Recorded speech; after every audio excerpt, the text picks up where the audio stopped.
try to understand your process. Try to understand the behavior of Salmonella in your process and try to optimize what are the effective interventions to reduce Salmonella. So biomapping, invest in biomapping and quantify Salmonella in different steps and analyze the data and identify the processes that are effective and processes that are not effective.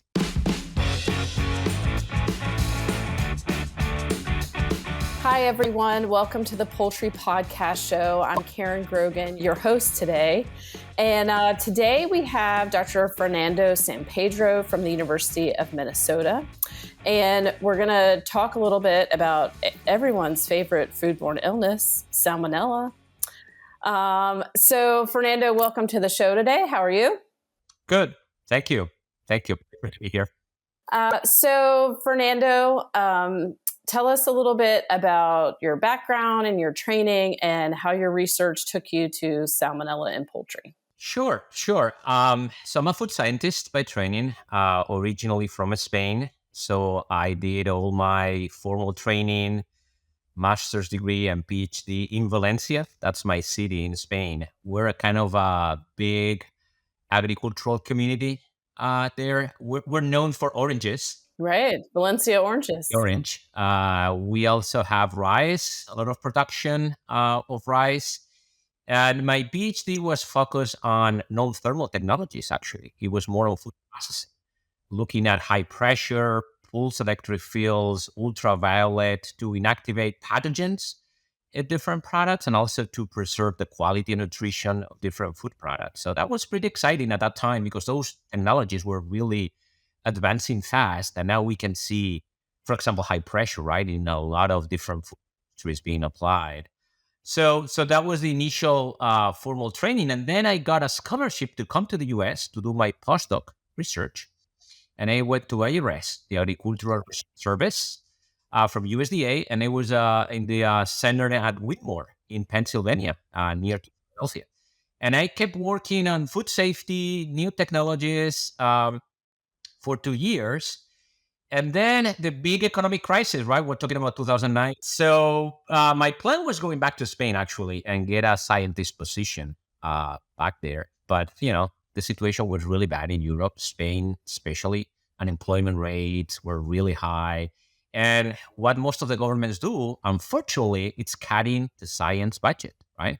Science, it's not important when they're... True in the United States, too. Yeah, exactly. So, there was not a lot of different possibilities to go back to Spain. So I was looking at different universities and I found University of Minnesota.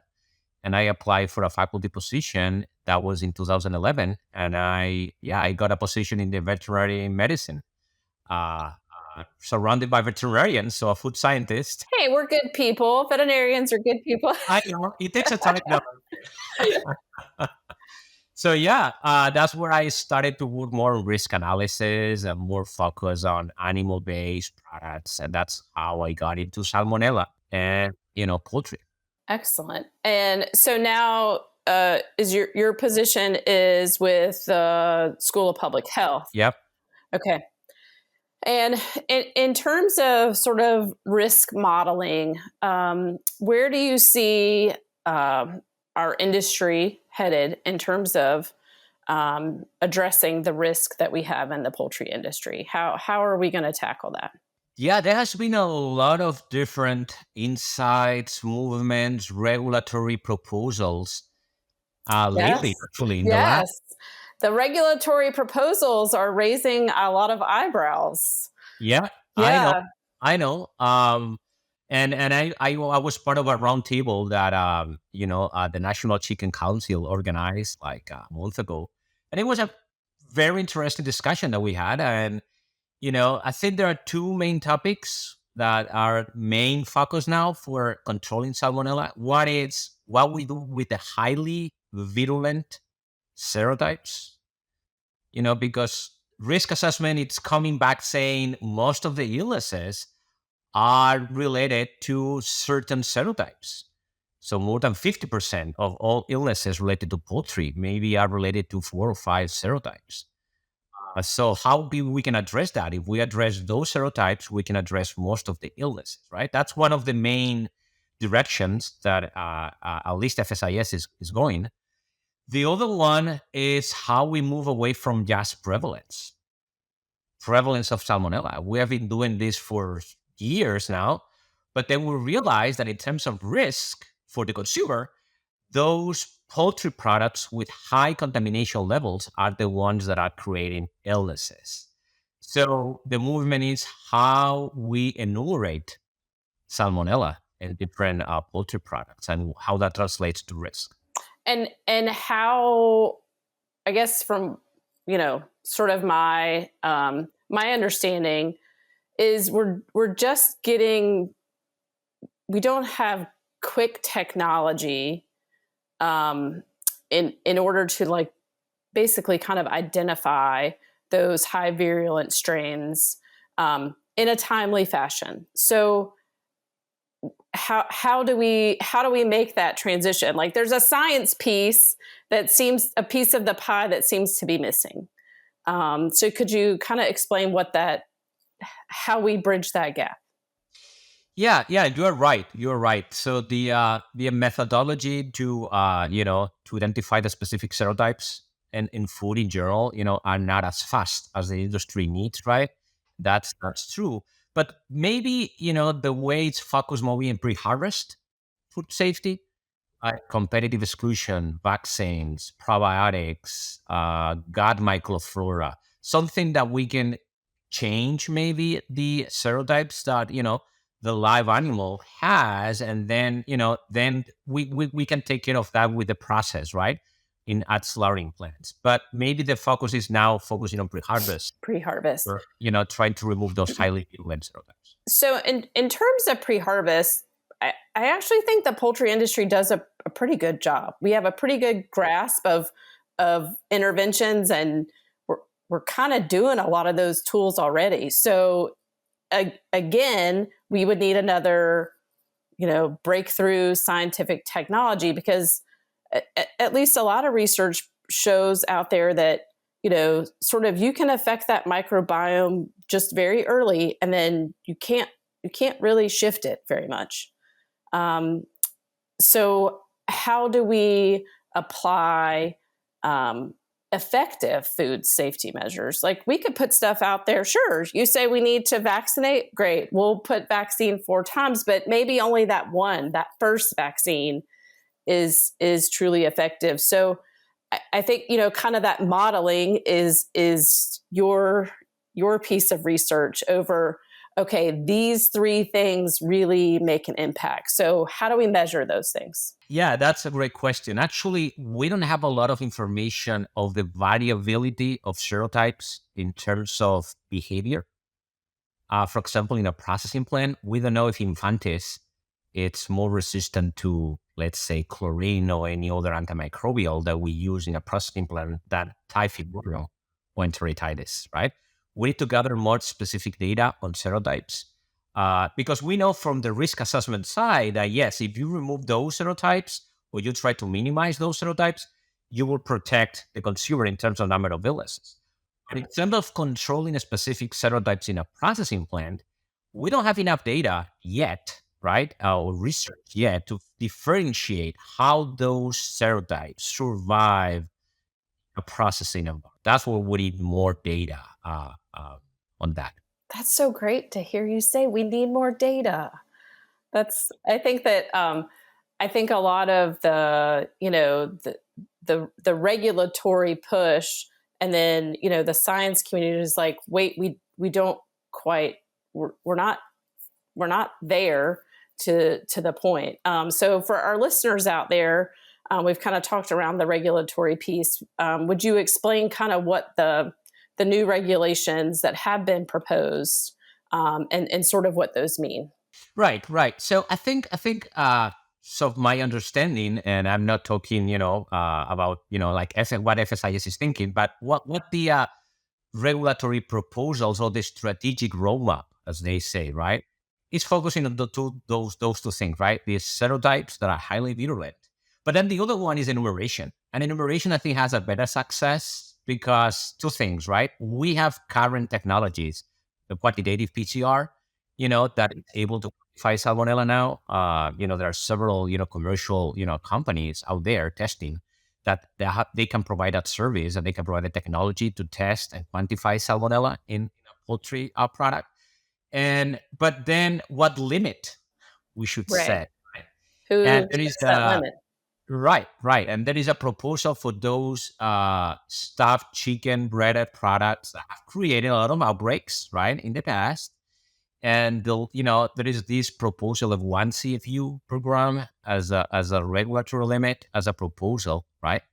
But we need to be careful with that, right? Because we need to have the technology again that is able to It's detect going that. to detect the 1 CFU per gram. I read that, like when I saw I got to that point and I was like, how are you going to test that? Like that's great that you just I just feel like it was kind of not necessarily and as you as a scientist, you know, where did that come from? It's basically like, and I think this is where a lot of it gets to is we are dealing with biological, a biological being, a chicken, and then processes that are, we have a lot of numbers going through. It's all a numbers game, and then we're talking about a very small microscopic thing that we're trying to control.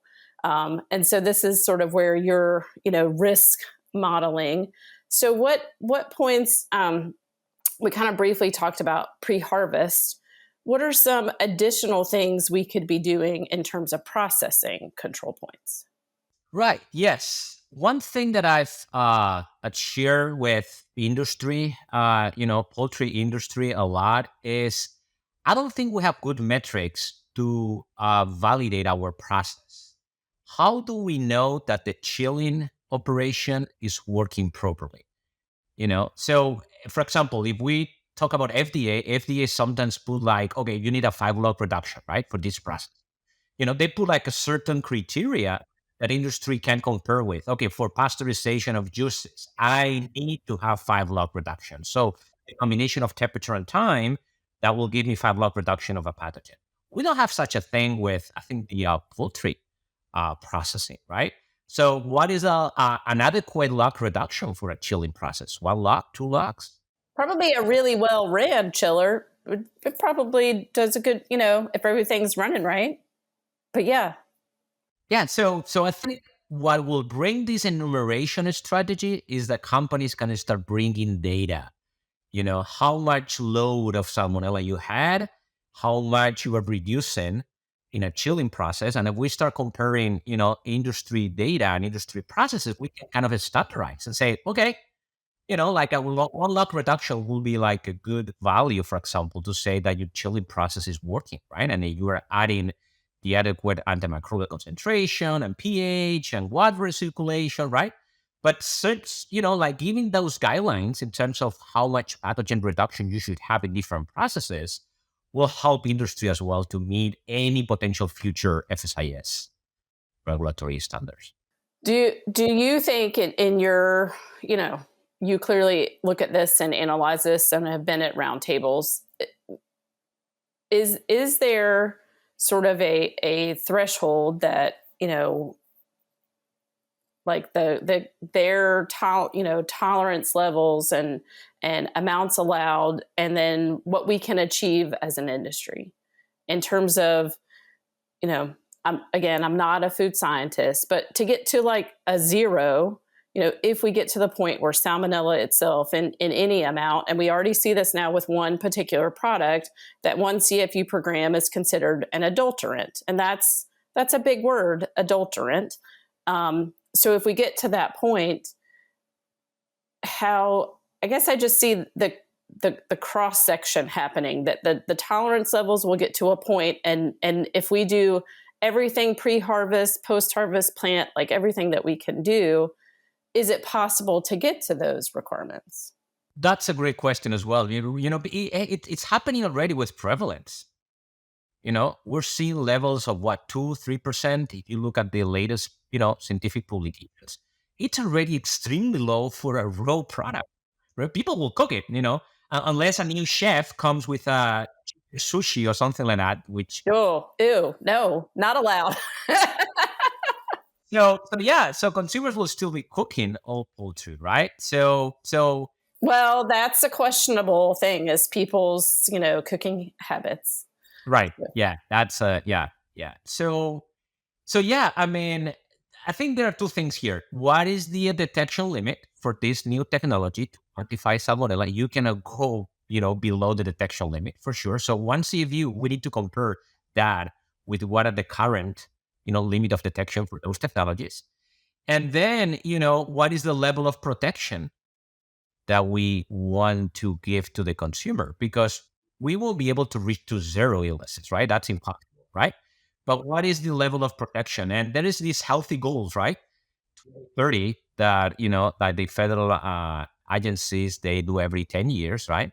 So I think we can compare that against what the reduction of salmonella we want, how much illnesses coming from poultry are related to that healthy goal, and then I think we can adjust the concentration. But I will say between 1 and 100, most of the risk assessment models are within that range of concentrations. I've seen 10, no more than 100. I think that will be between 1 and 100. It's where the direction it's going for the enumeration levels.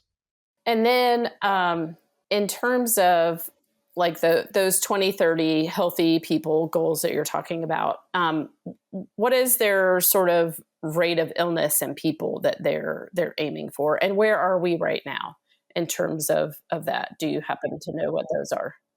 Right. I think we're like 15 cases per 100,000.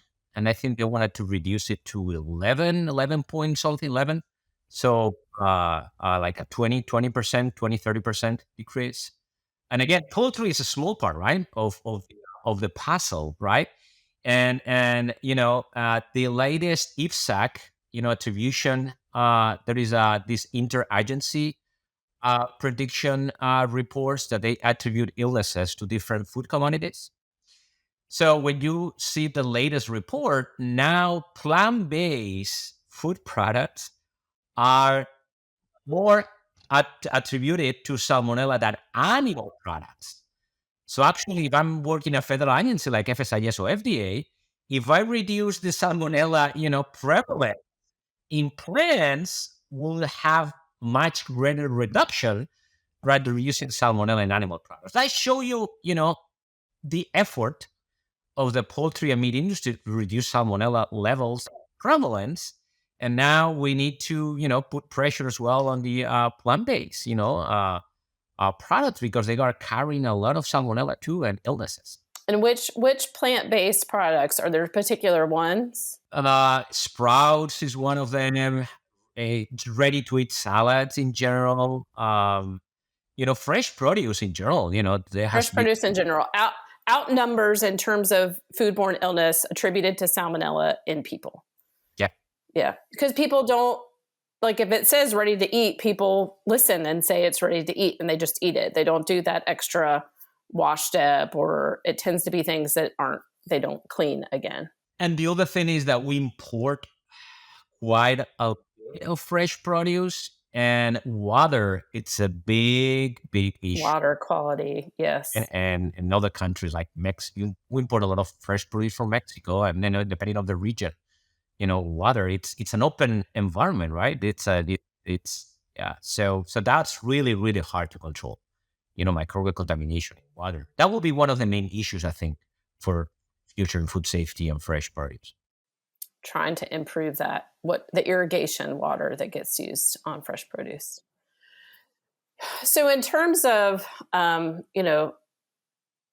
being I don't want to say that the poultry industry seems to be a focus, but we seem to be a regulatory focus for FSIS. And is that, in terms of like maybe we're a readily available control point? They feel like some of those plant things are too hard for them to control. Like you're saying, it's on imported product. It's not something that USDA or FDA can regulate. is some of this just that, oh, we can pass regulations for animal-based products, and is that why we have become the focus? That's also a good question. I cannot predict what FSIS. Um, I don't know. Maybe poultry products are the longest, I will say, in terms of attribution of salmonella or illnesses to poultry has been kind of the longest, but also has been one of the where industry has put most of the efforts, right? So we have done a lot of different strategies. We know a lot of, how to control salmonella in poultry, right? And again, it's becoming harder and harder to even reduce further the prevalence of the levels in salmonella, because we have really a very low level, and the other thing is, usually we focus only on the big industry or big facilities, but we have a lot of small Well, and nobody's looking at, sort of like backyard or people, what their, consumption is from, like, you just get eggs from your friend. Those birds are salmonella positive. I guarantee, like, they have salmonellas, like, they're chickens. They are there. So I don't think any of that is being measured. And if you look at those flocks, especially, like, we know in terms of what we've seen just for high path avian influenza, like, those flocks are out there, they are numerous. And I don't think any of that. I know CDC has been tracking kind of like baby chicks, like the baby chicks that people, get in the springtime or around Easter. They know that those have been a source for years. But in terms of how other routes that people could get exposed, what are some other, we've talked about plant-based products, we've talked about poultry, are there other either other animal meat sources or other things in the environment that could be sources of salmonella to consumers? Yeah. So I was thinking also two other things, right, that I wanted to highlight as well. From data gaps. Oh, love that. We have several data gaps. What is it? Yes. Consumer practices. What are the Because most of the industry, and I agree, they say, well, we kind of lose control of my product once it leaves my facility, right? And I will say that actually the critical part for risk is what happens to your product once it reaches the household, right? What is the temperature? How the people are freezing it, thawing a product, the cooking, the handling, washing hands, washing the cutting board, right? Um, the studies that I found for the research and the publications that we have published, they are more than 10 years old, right? And I think people have learned, that, yeah, we need to cook well poultry. COVID, right? Washing hands, right? Come on. That was a very, direct, Direct teaching people about biohazards. Hey, just wash your hands. exactly. So, but we haven't really reevaluated these consumer practices in terms of washing in general hands, cutting boards, cooking, and that at the end, it's what makes you sick or Right. not make you sick. That's more like, I think probably the greatest exposure, probably that, like, in-house kind of mishandling practices. And the other thing I feel is, like, just like, a lot of outbreaks are linked to, like, institution food, like prisons or nursing homes or like hotel catering, like where something has been mishandled by not necessarily someone's fault. Not, it's not malicious. It's just it happens. Like, stuff gets left out of refrigeration. Oh, I'm just going to go ahead and use it. Um, how do we address that gap? That almost like that public information piece. Yeah, I mean, surveys, observational studies, keeping educating the consumer campaigns, but really surveys and working with the social science departments at universities, really looking again, what was the impact of COVID, right? What was the impact of the pandemic situation in terms of cleaning and washing hands practices among consumers when they are preparing like poultry products, right? That would be really of a great value because I think things have changed after the pandemic. I think people are more conscious about, in general, microbial hazards, in their kitchen. So that will be very valuable if we can reevaluate, with different projects, asking consumers, doing more social science studies, because at the end, the risk assessment is heavily, influenced by what the final consumer practice is. And the other point that I want to highlight, one is cost. We need more cost benefit analysis for all of these interventions. So we as a food scientists, veterinarians, public health practitioners, we need to work closely with applied economists and look at the cost and benefit of those interventions, like testing. If we Right. apply It's this going the to have a cost. immunomodulators, yes, serotyping, a cost, right? Any intervention that we put in the, there will be a cost related. And, if you talk to the food industry as well, their margins are extremely, extremely low. Yeah. And if you look across the poultry industry right now, just kind of due to economics and oversupply, like companies are losing money right now. And our industry goes through that, and companies are losing money on a daily basis right now. So inputs into that are, you'd have to heavily weigh it, and or it would need to be regulated upon you. Right. You know, Right. One thing that I kind of sell the idea about the value of doing a biomapping and enumerating salmonella, is that you can have good surprises in terms of, because now we're applying antimicrobials in a lot of different processing steps, right? We're applying peroxyacetic acid everywhere, everywhere. PAA for everyone. everywhere. And, and looking at the latest publications, you can realize that there are certain steps that you are doing nothing. Right. That's what I think we need to identify is like, this is a high value intervention. Correct. Like you're going to get, like you were saying, we don't have the data to show, all right, PAA applied at this point in processing gets you a 2 log reduction. Correct. Like that, that if researchers came up with that type of data, that's useful for companies, because then you're going to save on that chemistry that you're using in the plant. Instead of just putting it wherever you think it needs to go, you are going to strategically utilize the product. Exactly. And at the end, less antimicrobial is less cost of producing, right? So you're saving the cost. You're investing in this biomapping.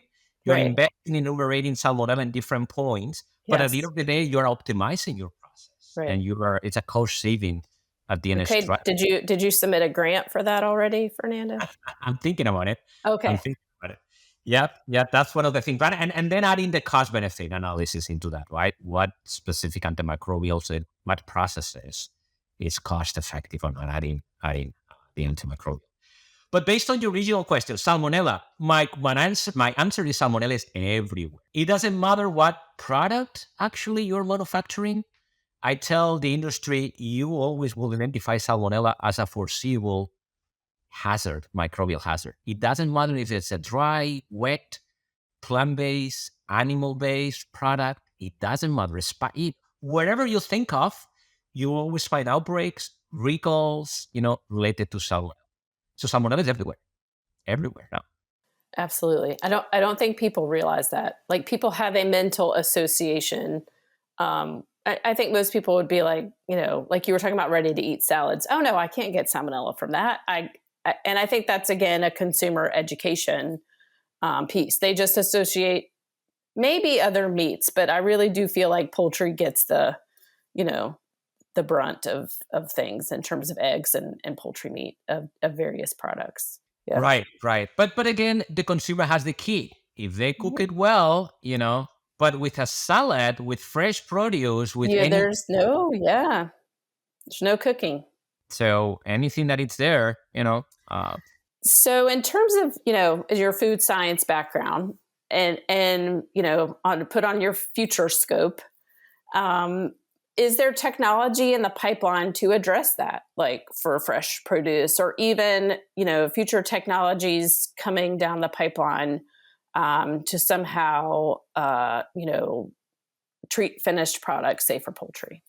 Yeah, for fresh produce, again, is water quality.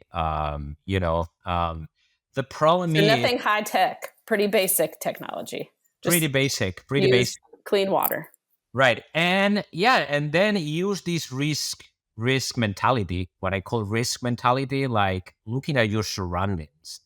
Where is your field, right? And what is because most of the outbreaks, most of the recalls, it's because there is an animal, Mm, farm nearby, or there is human activity nearby. There is something that it's at the end of the day contaminating the water, right?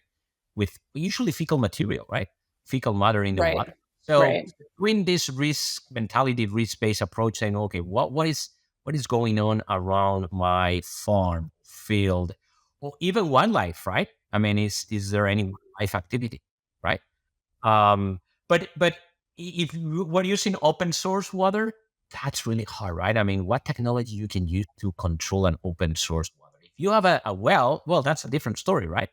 Oh, yeah, but open source water, um, that's hard. That's hard. But the risk based mentality, it's a way the way to go, right? And testing the water regularly. So in terms of poultry, I think this enumeration strategy will bring a lot of different insights for the poultry industry, for optimization, for knowing what works, it doesn't work, to compare against guidelines or standards. Like, my chilling process working? Is my washing steps working or not? And where it's really effective or is not effective, right? I think it will bring a lot of insight. So this new quantification technology that we are using right now, the PCR, quantitative PCR, will bring a lot of different insights for the poultry industry. Hopefully, we can come into agreement of a regulatory limit that will protect the consumers. We won't increase really that will have a huge impact in cost.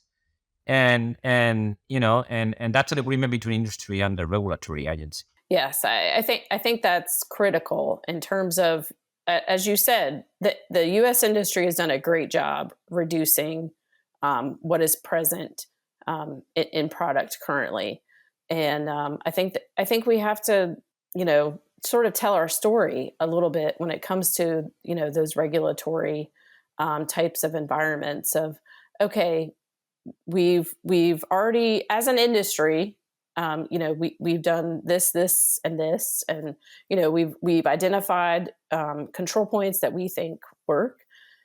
So I think that the need to have that science based approach in terms of a regulatory environment. And how do we help direct? You've had an ARS background, and now you're in a university setting. How do we help drive that research? Is that industry sort of saying we need this? You as a scientist helping to identify those risks. Um, how do we support that? Does FSIS come to you and say we'd like to look at this? Do they have grant programs? How does that get done?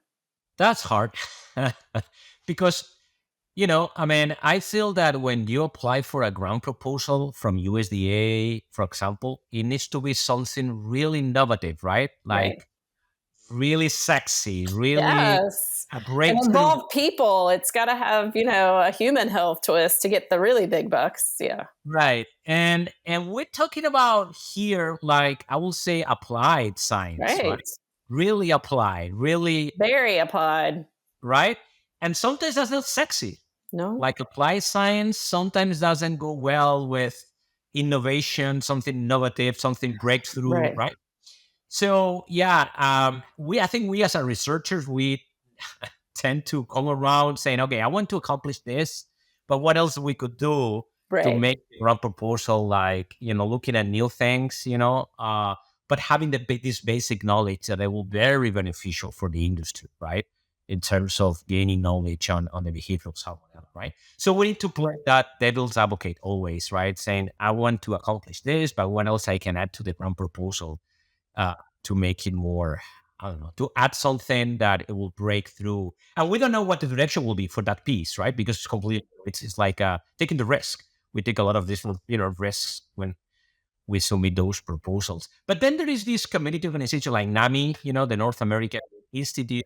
That's a very directed research, by the industry. So, we're working currently with two different proposals that we got from NAMI, for example, Nice. risk assessment of ground products, right? And the effect Right. of innovation, right? So yeah, there are other ways rather than the USDA, ground proposals that you can use more applied research, to solve industry issues.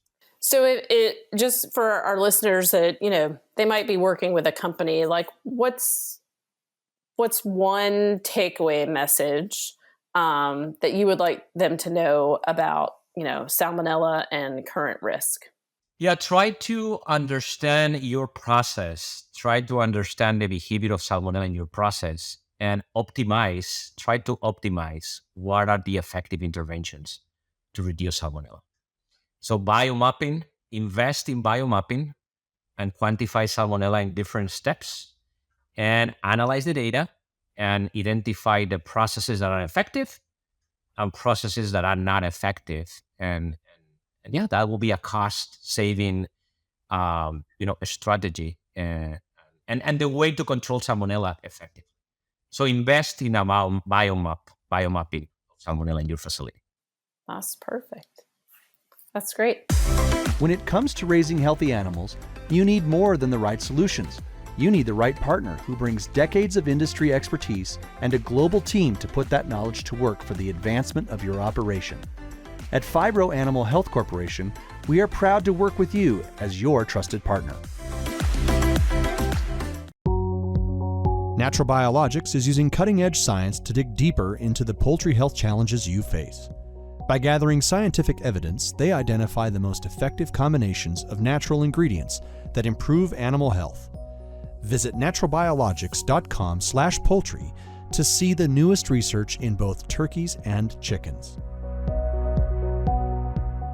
Okay, that kind of we'll finish up the salmonella, the microbes talk.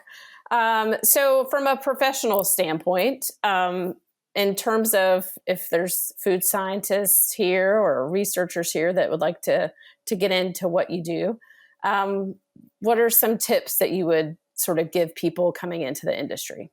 Yeah. So if you are fresh out of the university, come to the mindset that there is a lot of things that you still need to learn. Right. Continual education. Exactly. And I will think getting exposed to different jobs, right? I mean, like applying for, I don't know, FSIS, for example, inspection or FSIS, jobs will give you a perspective on what is working with a federal agency, right? And then, working for the industry, right, will give you a very different perspective on business, right? The business of producing food, the fast pace, right? The international environment, the supply chain, that everything is interconnected, right? And then, the academia, it seems less sexy. I don't know why for people don't think about academia in the first place. We're doing the mission work, Yeah. Exactly. Exactly. But if you want to, yeah, if you have a curious mind, I will say, and That's true. and you always think about, okay, well, what else we could do, what research, what things we could, come up with, based on science and research and data. I mean, academia, it's a great way, to feed your curious mind. But I will say, don't restrict yourself in a specific sector. I mean, getting exposed to different sectors, it's a great experience. And the US, I think, is a great country for that. I see in other countries where, oh, I'm a public official and I will be a public official for the rest of my life. That's the mindset, right? In Spain, for example, in Europe, I will say, if you get a government position, why, why I want to move now to the industry or to academia? I'm good where I am. Here in the US, I see a lot of movement, right? People work for the FDA, FSIS, they move to the industry, back to academia. They change for different sectors. That's great. I love that. I love the opportunities that the US gives to professionals. So yeah, don't restrain yourself in a specific sector and try to get exposed to different sectors if you can. So, from a personal interest, what do you miss the most about Spain? Wow, food. See, I've been to Spain once myself. I'd be like, the food. I'd eat paella like every day. And the little almonds that are in like every bar and everything's so fresh. yes, yeah, we're a peninsula. We share the sea with Portugal, right? So we're surrounded by sea. Right. So there is a big culture on fresh seafood, and actually, You don't exactly have that in Minnesota. Sorry. no, You get a lot of plenty of freshwater fish. It's the land of 10,000 lakes, right? right. Walleye, you can get plenty of walleye. But yeah, food for sure. But I'm a cook as well, so I brought all the paella pan and You have your pan. yeah, to paella here in Minnesota. Well, good. Well, I'm sure all of your family and neighbors there appreciate when that happens. Right. Yeah. Fernando, I really appreciate your time today. I think you've really given some great information in terms of risk for Salmonella and how our industry can really examine the practices that we're currently doing and maximize the tools that we already have in place. So I'm sure you can find Fernando on the University of Minnesota website if you have further questions. I'm sure he would welcome your email. And that'll be it for the Poultry Podcast Show today. Thanks for joining us.